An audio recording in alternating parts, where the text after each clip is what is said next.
Maayong gabi.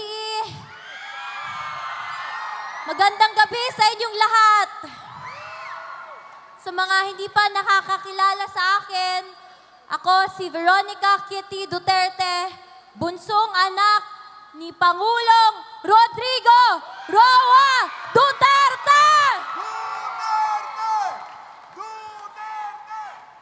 Unang-una, gusto kong magpasalamat sa lahat ng dumalo ngayong gabi. Salamat sa walang sawang pagmamahal at pagsuporta nyo kay PRRD, sa amin na pamilya niya at sa Duterte.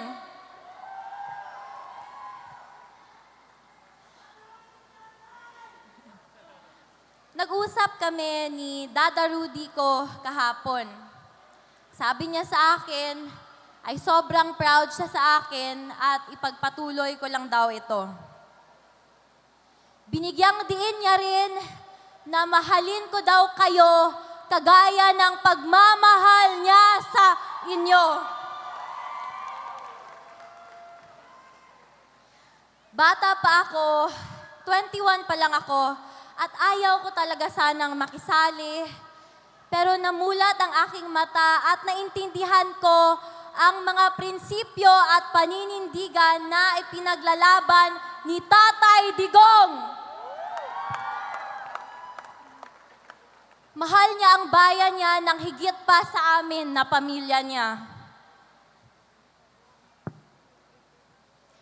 May kasabihan na the only thing necessary for evil to triumph is for good men to do nothing.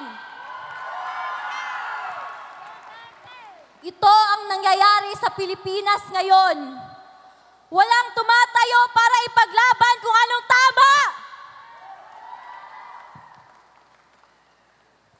Mga kababayan, mga kabataan, magboto tayo ng tama.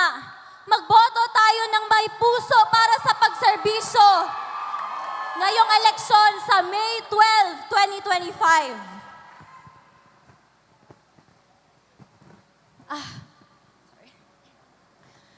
Suportahan natin ang Duterte o PDP senatorial slate. Huwag natin silang kalimutan, mga kababayan.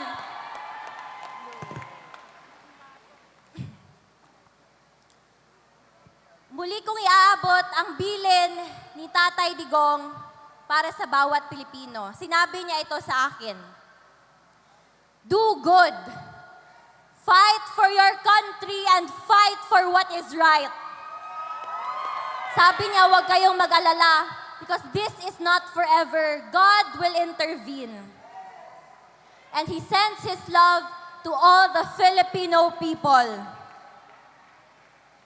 Daghang salamat! Maraming salamat, and God save the Philippines! Pilipinas!